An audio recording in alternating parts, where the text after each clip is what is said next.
Debbie Wanninkhof, and I am here for the Key Biscayne Poetry Share.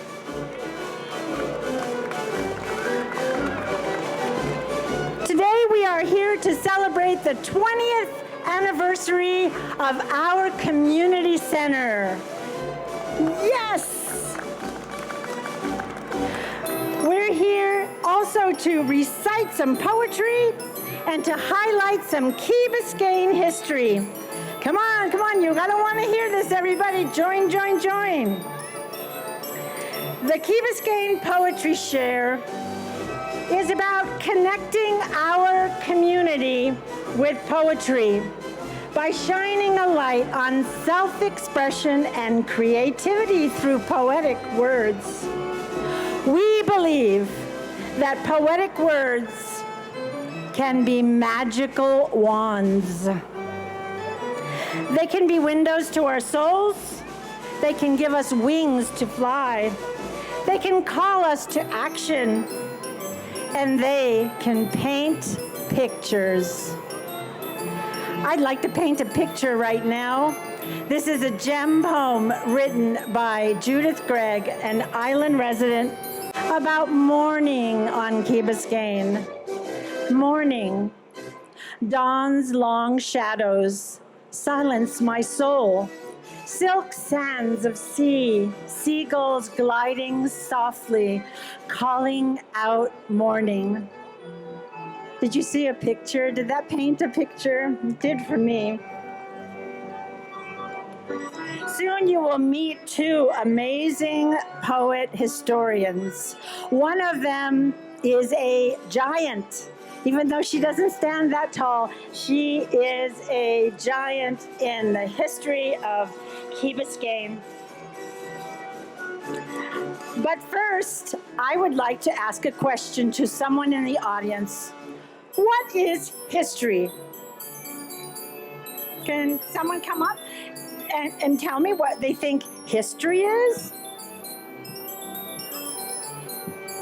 Yes. Do you study history in school? Okay, history is about the past. It's about happenings from the past. It's about stories from the past. I am going to show you some Key Biscayne history. Anybody know what this is? Lighthouse. Do you know we have a lighthouse on Key Biscayne? If you know where it is, point to it. Yeah, that way. It's at Bill Baggs State Park. It is the Cape Florida Lighthouse. And can you guess how many years old it's going to be? No. 200, Michelle. Yes, Michelle Estevez.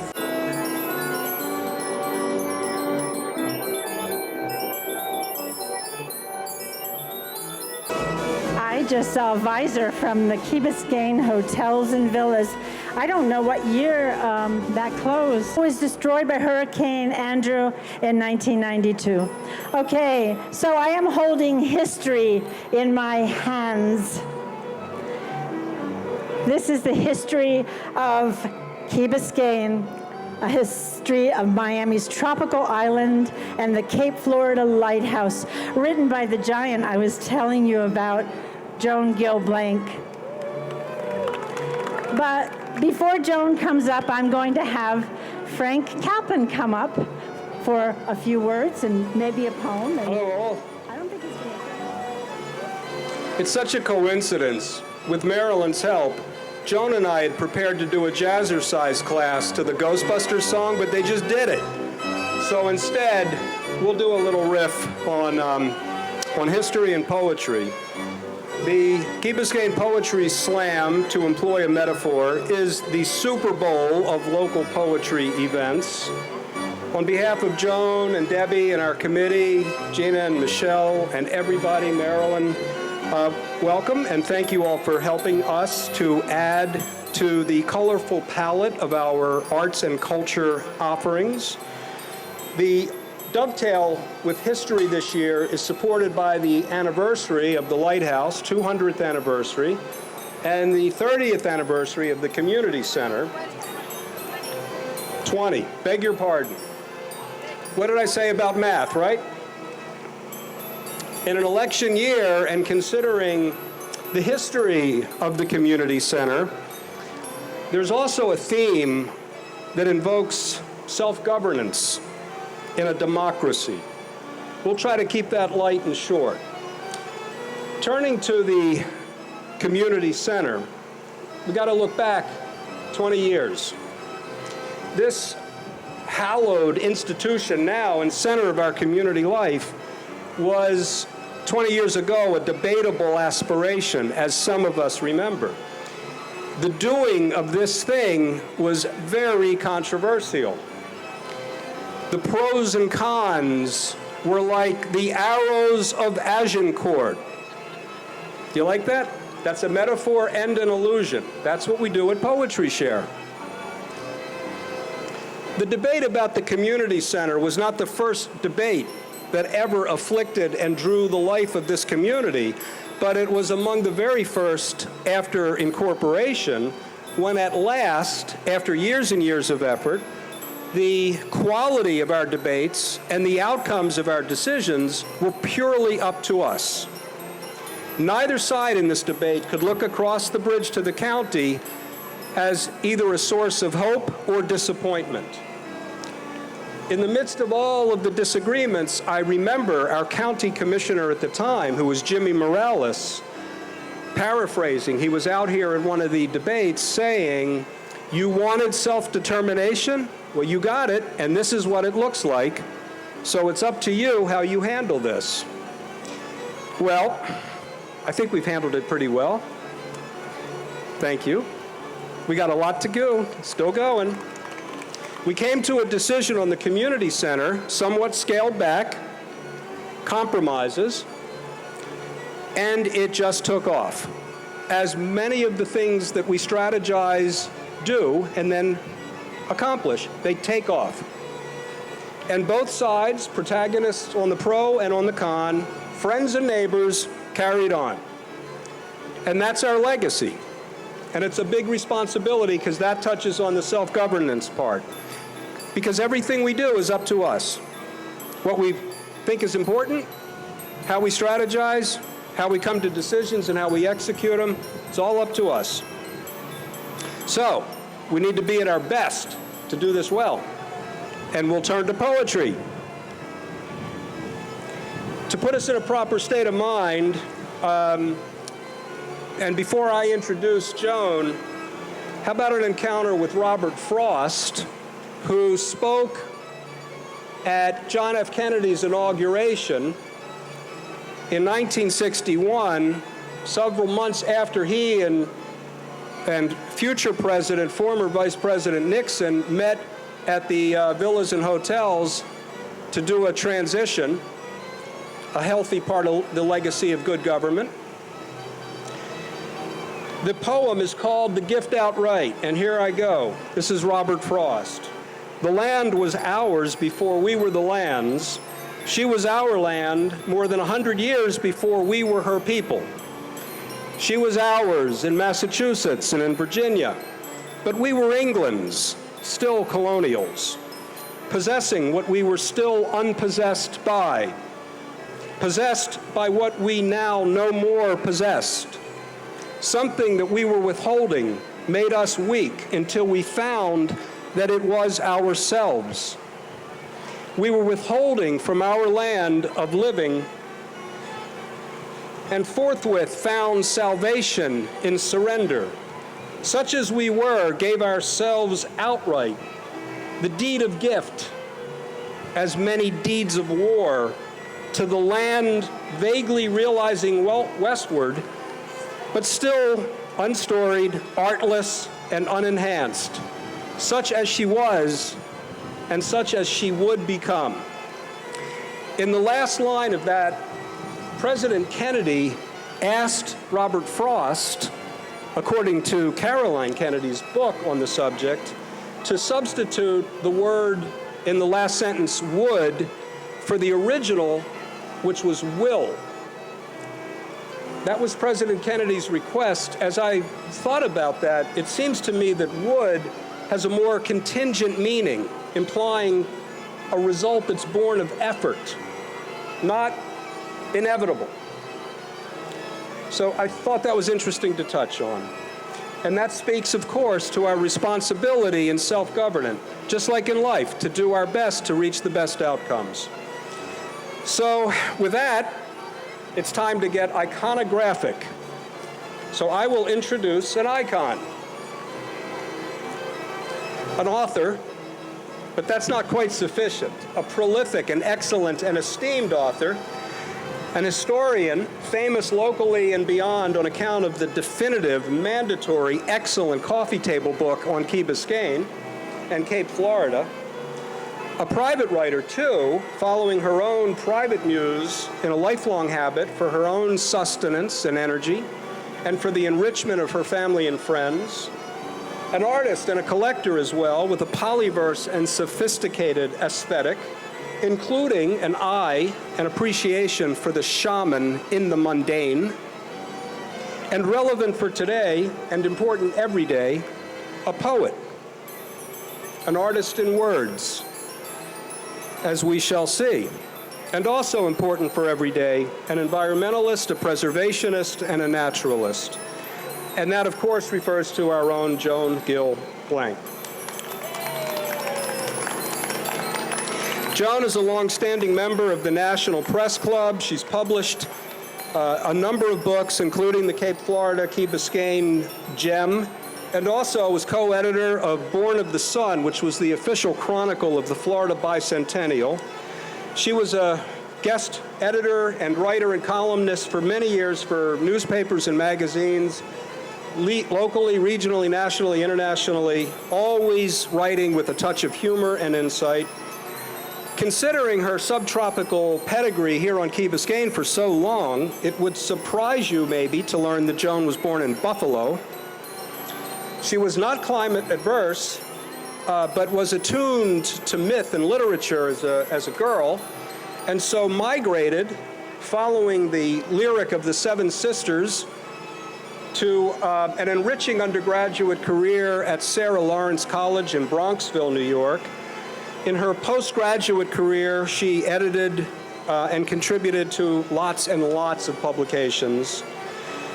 She moved as a young bride in 1951 to the Matheson Estate, the coconut plantation, as it is called, a seminal event and the first step in a lifelong passion for everything about our island. Her 3 children were born and schooled and befriended here, and their stories growing up, their recorded memories, history lived, are accessible to us because just like their mom, they have stories to tell and they tell them.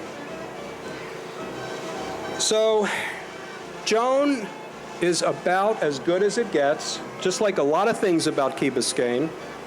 So without further fuss, I'm going to turn it over to the iconic Joan. So let's start out and say thank you. Thank you to Franklin for that thoughtful introduction of kind words and thoughts, although I have almost lost my voice because of it. But I must thank all of you who are responsible for bringing this Key Biscayne Community Center into the very heart and centerpiece of our beloved island community. Thanks to their wonderful staff, past and present, and to all the volunteers and members at the center. After 20 years, they've had an impressive run. Do not forget that the 3 visionaries, Pat, Julie, and Bonnie, preceded the center director, Todd, Anna, and Roxy. Cheers to the next 20 years, and a bow to Debbie and her poets and crew, including the Key Biscayne Foundation.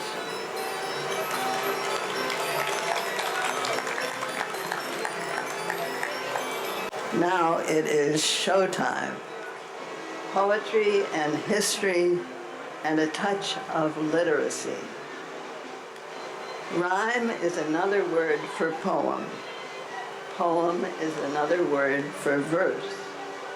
There are free verses and blank verses and nursery rhymes, and for better or for worse, many new versions and my own new blank verse.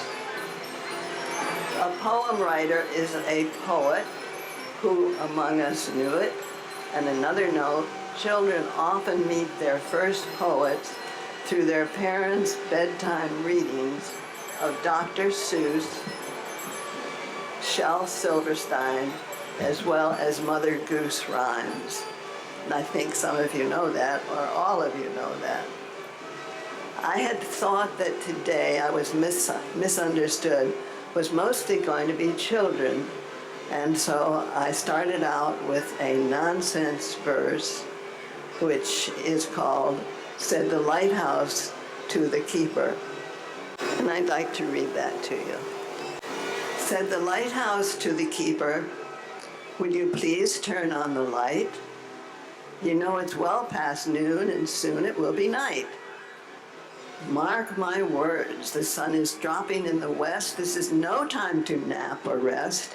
I wish you'd hurry up and climb the stairs. Said the keeper to the lighthouse, that's at least an hour until dusk. Why must you feel compelled to fuss at me each day? Pray, use your free time to watch the dolphins play and the fishes and the rays splashing in the sea. It would be swell if you would simply enjoy the flock of birds flying by and leave me be. Overhead, the sky is blue and bright. I'll remain in my rocking chair down here, for goodness sakes. What is your rush? Said the lighthouse tower to the keeper, you know I'm standing tall and my view is best of all. Your view is narrow from the dwelling house porch, so hear me when I say it's almost time to light my torch. The keeper was annoyed, for he was quite aware that soon he must leave his rocking chair to climb the stairs of the lighthouse tower, as he did every day, and he'd do tomorrow. But he still had time for an hour or more of sleep. He began to snore more and more and more.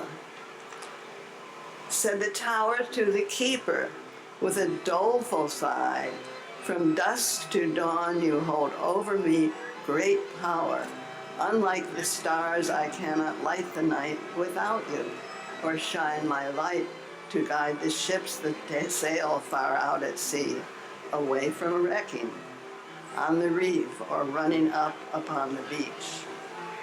I do not want to fail a single captain or his crew. It's getting late, no matter what you're thinking. The sun is sinking. It has sunk. The keeper jumped up and rushed to climb the tower stairs. Why didn't you awaken me, cried he, the keeper in despair. And the tower answered, you slept through my warnings. I didn't think you cared. I really need a beeper, said the lighthouse to the keeper.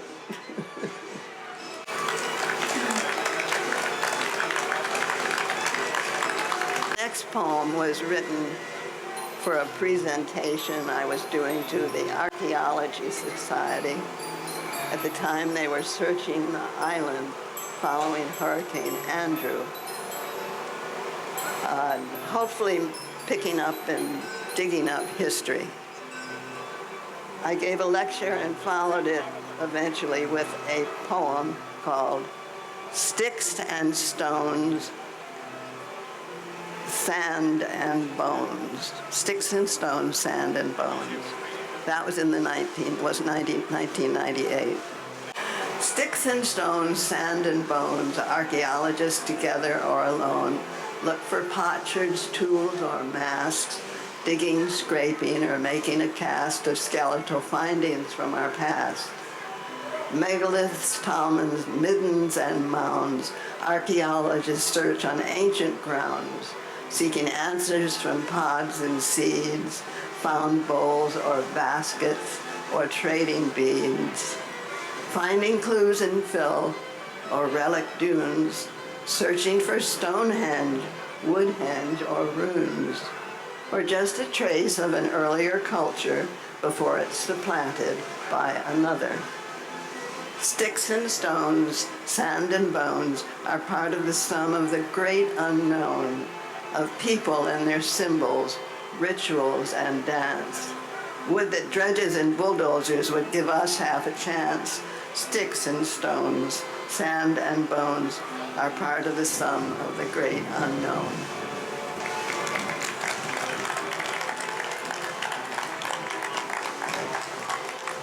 Later, I wrote this because it was at the time that the Miami Circle was being discovered. And I sent it to a few people and said maybe it would add to the perspective of others throughout the world. A few poetic expressions seemed appropriate, perhaps, and so followed. The ceremony Miami Circle, imbued with sacred rites, should remain part and parcel of the ancient river site. The celebrated circle should not be trashed. It may open world perspectives on mysteries of our past. So.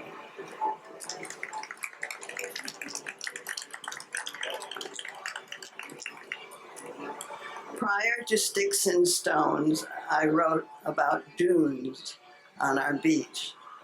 I tried to reassure our upset coastal residents up and down the coast and definitely on Key Biscayne, who thought the dunes vegetation that was being announced would absolutely ruin and block their views and property values, of course. So I thought something was needed, and I think it was 1980s and 89 maybe, I wrote, Doonesbury, Key Biscayne style. A South Florida dune does not grow high. It's not like a peak that kisses the sky. Its elevation is quite nil, and in truth it looks like an absurd molehill. I see no cause for trepidation of proposed dune vegetation on the basis it'll block the view like buildings and high rises do. On the contrary, we need good seaward protection, for the sand is blowing in every direction. It's carried away by wind, waves, and currents, by developing and building structures and jetties that seldom give back as much as they take. A lot of land on our coast is at risk and at stake. Sea oats and succulents are nature's design to hold in position the beach's front line, which we have removed by bulldozers and clearing in the name of improving our standard of living. With beach dune preservation, we've a chance to advance, to station the sand in its fragile location. It's time to cut out all the machinations and accept long overdue coastal regulations.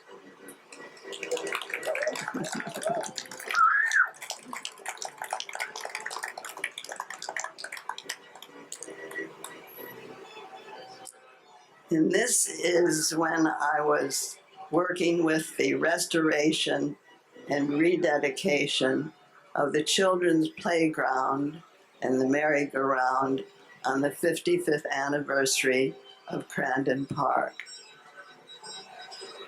And so here are my notes that preceded what I was doing. And there was this vision of coconut trees and carousels, bathing beauties and parasols, a wondrous zoo and a train ride too, hot dog stands and barbecues. And I'm sure that some of you remember this and some of you are still going up there. Yes. So this was a celebration and exhibit and early days at Crandon Park from Metro-Dade County's archives and albums. And we celebrated, as I say, the 55th anniversary of Crandon Park. Coconut trees and carousels, bathing beauties with parasols.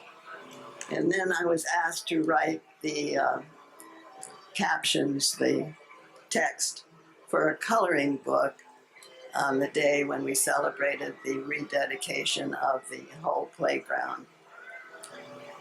We had hoped we would be able to bring out one of the horses from the merry-go-round, which is now in a stall in the archives of the History and Heritage Society. But we decided it was a little too questionable to bring it out here with the great groups that are here. So the coloring book reads like this, and I'm sorry we don't have a copy right here. Round and round on the merry-go-round. Do you know that 1,000 years ago, Indian children played on this very ground where you and your friends come to ride today on the Crandon Park merry-go-round? This is written for kids mostly. Did you learn that 500 years ago, Juan Ponce de Leon found this island beach, claiming Key Biscayne for the King of Spain, which is what our teachers teach? A planter named Matheson planted coconut trees, as on the South Sea plantations of old, while island children looked under his palm trees for pirate treasure like chests of gold. Charles Crandon asked for this land from the Matheson family. It's true. He promised to build bridges across the bay. Crandon Park was named for him too. When you come across Bearcut Bridge, do you ask how it got its name? It was named for the little Florida black bear, but not one of our bears remain. Instead, 30 horses came to the park on a merry-go-round with music that swells as you ride up and down on your flying horse and glide round on our bright carousel. And carousel is another word for merry-go-round, as I think most of you know, but maybe the kids don't.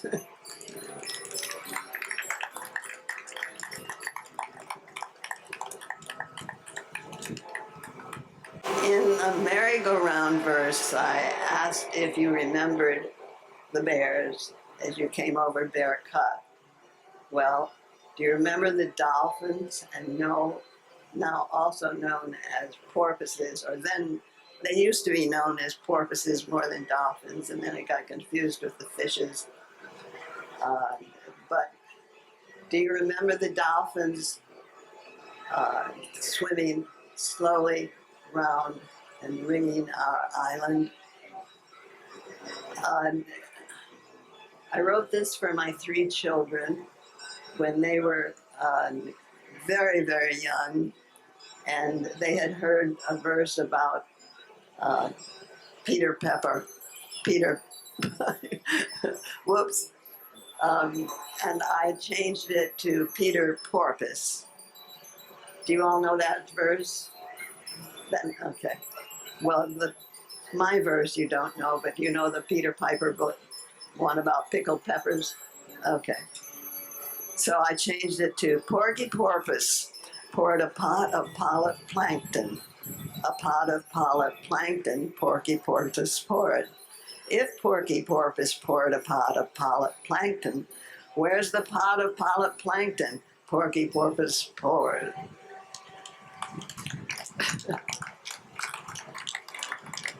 And I can't resist saying that sitting in the front row is my grandson. It's a verse that I think he learned some time ago, but I'm not sure if he still remembers it. Okay. Will you stand up, Carter, because I'm so proud of having you as one of my legacies. Thank you. Porgy Porpoise is something that if you want to teach your children sometime, we'll make it public somewhere, and you can have fun with it. So the last thing I'm going to read is very often after whatever I'm reading to a group, people want to know What do you do before you write? How do you get ready? And so I wrote a verse to answer that. And it goes, before writing, I gather my materials, written and graphic, from far-flung and nearby libraries and archives and other sources often far from the Key, oceans away from my favorite beach and dunes beside the sea. I go at night to call upon my muse, and if she perches on my head or shoulder, I take paper from my bulging folder and sit down at my Selectric typewriter at the time, an antique kind of thing. I write in verse, for better or for worse, until I have distilled the essence of my projected work, which often is prose. And only then do I dare set firm goals and sights according to my rhythms and delights, and try my hand upon the actual text. Will it take wing? Perhaps. For now, I simply disappear from sight, my socializing temporarily on hold, as with my muse close by Zeus, my friends will tell you, I become a writer in recluse.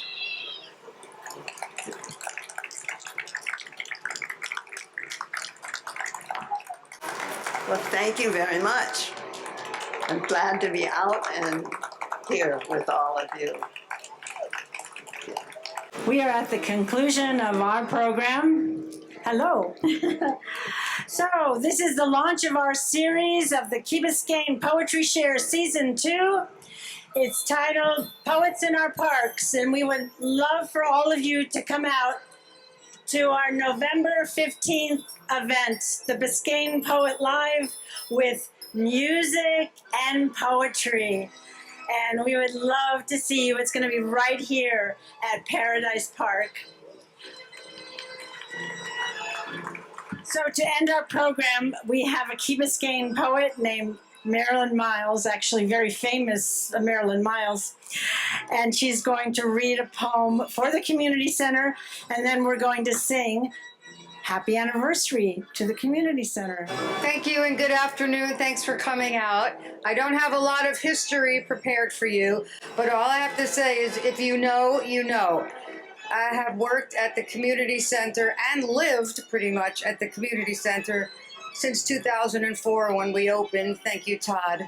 And it's been the time of my life. So Debbie asked me to write a poem about our lovely place. In 2004, the community center opened its door, and our lives were changed forevermore. In no time, it became our island's hub for residents to exercise, swim, or join a club. Let's take a tour of this amazing place, always beating at a fast pace. Use your senses to take it all in. Now follow me inside, and we will begin. Hear the sound of children squealing with joy, or the grunts in the gym from a weightlifting boy. Hear the ping and the pong from the pickleball, or the musical beat just down the hall. See the gathering of families filling the lobby as the seniors go upstairs to engage in a hobby. Watch the throngs of students enter after school. It's the place to be if you're cool. Smell the aroma of coffee that will make you drool, mixed with a whiff of chlorine from the pool, or the scent of the garden from flower arranging. So many activities, always changing. Taste a sweet treat from our little cafe, or a catered lunch on Senior Thursday. Savor the sandwiches at civic meetings, or a lovely spread at the book club meetings. And finally, feel the pulse of life in this gem that we built. Let it wrap you up like a community quilt. We planted this seed, and look how it's grown. And now, a piece of history you all own. Thank you. So before we sing Happy Anniversary, I'd like to thank again, so much, Joan Gil Blank, Key Biscayne historian and extraordinaire, incredible lady. Frank Caplan, a serial volunteer who has been our mayor, who is on the council. I don't know. I forgot the list, but it's really long. And Marilyn Myles, Key Biscayne poet. I would like to thank Richard Perez, who organized this whole Fall Fest. Roxy, Anna, Todd, David, Adriana. Did I forget anybody? Everybody else, everybody. Oh, you too? Okay.